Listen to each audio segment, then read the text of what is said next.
Daniel Townsend. He used to live in Launceston and was a really interesting musical comedian, right? And I just want to remember him. He had like 3 fingers, right? That's him, yeah. And that was Daniel Walker! And in a completely unrelated incident, the next person on stage happens to have the surname Townsend. And he's a guy that likes to pick me up at home, drive me to Brady's Lookout and back most afternoons, or at least today. It was lovely. His name is Ned Townsend. Go Ned. One more time for Andy Collins. We put together this fantastic room. Yes, I am Ned. I am the lesser of the 2 Townsends. Thank you. I love you. I love this room. I love the people down the front. I love the people at the back. I hate that no one has noticed that I got a haircut in the summer. Was that one? It's amazing. I feel like a changed man, honestly. No, I am a changed man because if you've seen my stuff before, you may know that I'm known as the marijuana comedian. Really, Ned? You? No way. I know, right? But I'm moving away from that now. Like, I'm not really doing it anymore, mainly because I'm not at university anymore, so I can't justify how much pot that I smoke. So it's yeah. So it's purely crack cocaine and methamphetamines from now on, guys. Like, it's really not. Wouldn't even know where to get it if I wanted to. That's the thing about pot, because it was so accessible. I just knew where to get it. But like, no hookups for pills or shard or anything like that. The only times I've been given pills is like I'm already completely smashed at a nightclub and someone just puts it in my hand, and I'll accept it, but I won't take it because I think, right, I'm not ready for this. I haven't prepared myself mentally for this, so I keep it. And I think, no, it'll be the next party or the next nightclub visit. And then 7 parties and nightclub visits have passed, and I've still got it. And then it's Sunday morning at 11 o'clock, and I just think, fuck it, and I take it, and then I just do the housework really quickly. It's efficient though. I would suggest you try it. Yeah, but I've been out in the real world now. Like I've never really. I'm stuck in that paradox. You need work to get experience, but you can't get work without experience. And I never did work experience when I was in high school or college or anything like that. One of my friends did. He went on he went along with a news van to like an on the site like media cross, and it was for a drug bust of 9.5 ounces of marijuana, what I used to call Thursday. And he's there asking the guy, fuck off. He's there asking the guy, and just asking the guy questions, is this a normal amount? And he goes, oh, well, for this area it's pretty standard. And he goes, oh, so what do you do with the evidence? And he goes, oh, we burn it. And the guy behind dusting the bag for fingerprints goes, yeah, we burn it. These people guard us while we sleep.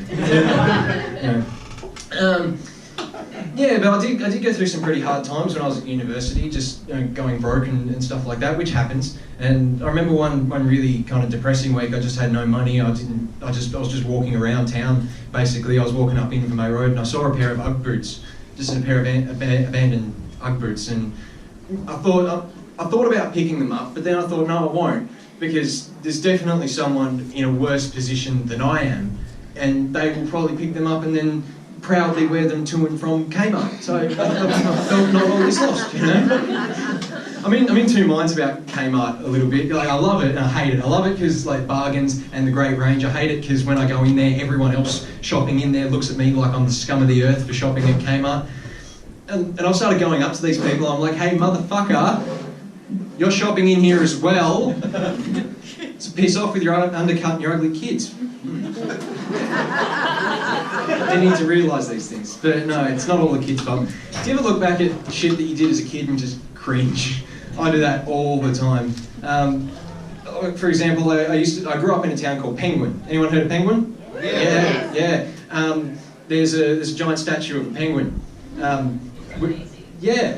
That was there first, and then like they sailed their boats up, and there was just this statue of a penguin there, and they thought, "Fuck, we'll name the town that." And a couple of years ago, they discovered that it's full of asbestos, and they left it there. So, Penguin City Council, guys. But there's like the beach level of Penguin, and then there's Mission Hill Road, which is where I lived. and that's like halfway, and it leads to Upper Penguin. So when I was a child, I used to tell people we lived halfway up a penguin.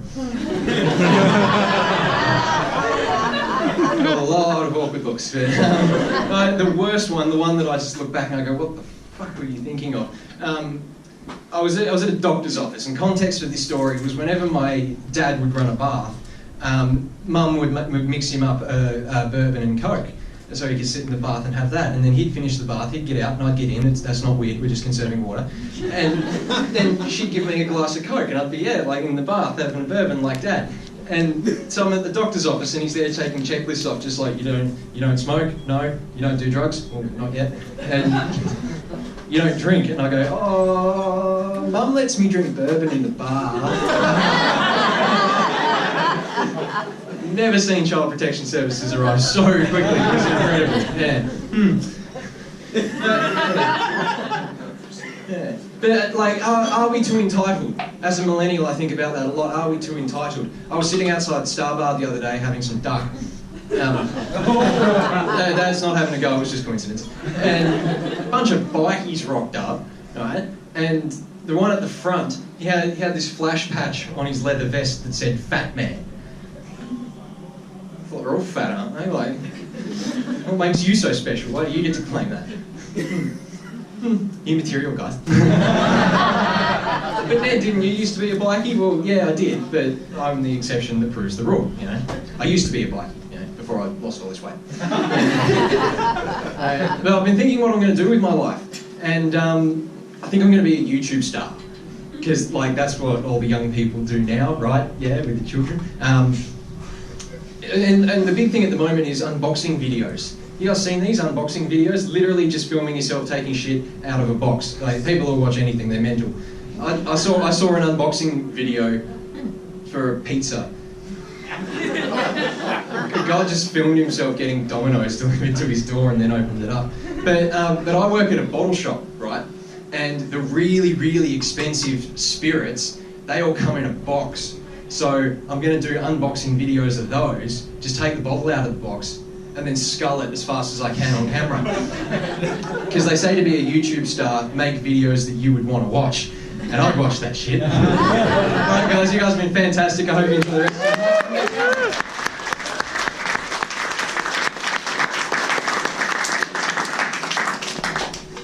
the Ned Townsend, ladies and gentlemen.